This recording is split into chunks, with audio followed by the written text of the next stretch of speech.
ராமமூர்த்தி ஒரு பிரபலமான தொழிலதிபர்.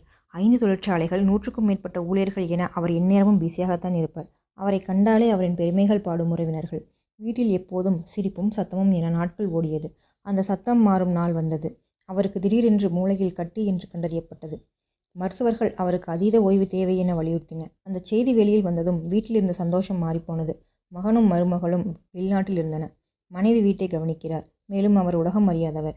சுற்றத்தார், சித்தப்பா, மச்சான் எல்லோரும் ஓடி வந்து, என்னாச்சு உங்களுக்கு, கவலைப்படாதீங்கன்னு சொன்னாங்க. ஆனால் மனசுக்குள் அவர்கள் கணக்கு போடத் தொடங்கியிருந்தனர். தம்பி மகன் சொன்னான், அவரோட சொத்து பிரிக்கிறத இப்போவே செஞ்சு வச்சா நல்லது.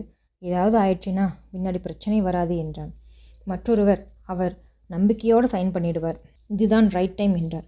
அடுத்த வாரமே ராமமூர்த்தி மருத்துவமனையில் இருந்தபோது அவனோட சித்தப்பா ஒரு டாக்குமெண்ட் எடுத்து வந்தார்.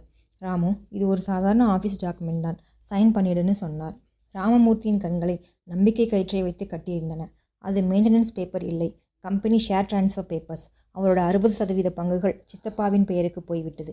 சில மாதங்கள் கழித்து ராமமூர்த்தி குணமடைந்தார். வீடு திரும்பினதும் ஆஃபீஸ் போக முயற்சி செய்தார்.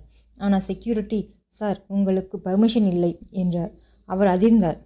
லாயர் கைகளில் பேப்பர்ஸ், அந்த சைன் அவருடையது தான்.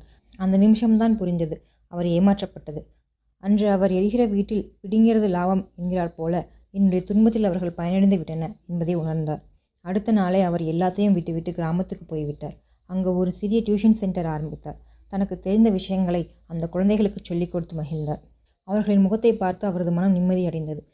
மச்சானும் சித்தப்பாவும் அந்த நிறுவனத்தை 2 ஆண்டுகளில் தகர்த்து போட்டார்கள். ஆனால் ராமமூர்த்தி தன் வாழ்க்கையை நிம்மதியுடனும் அர்ப்பணிப்போடும் வாழ்ந்து கொண்டிருந்தார். நெருக்கடியில் இருக்கும் ஒருவரிடமிருந்து எடுக்கும் லாபம் நிலைக்காது. உண்மையான உறவு கஷ்டத்தில் கூட கையை கொடுப்பதுதான்.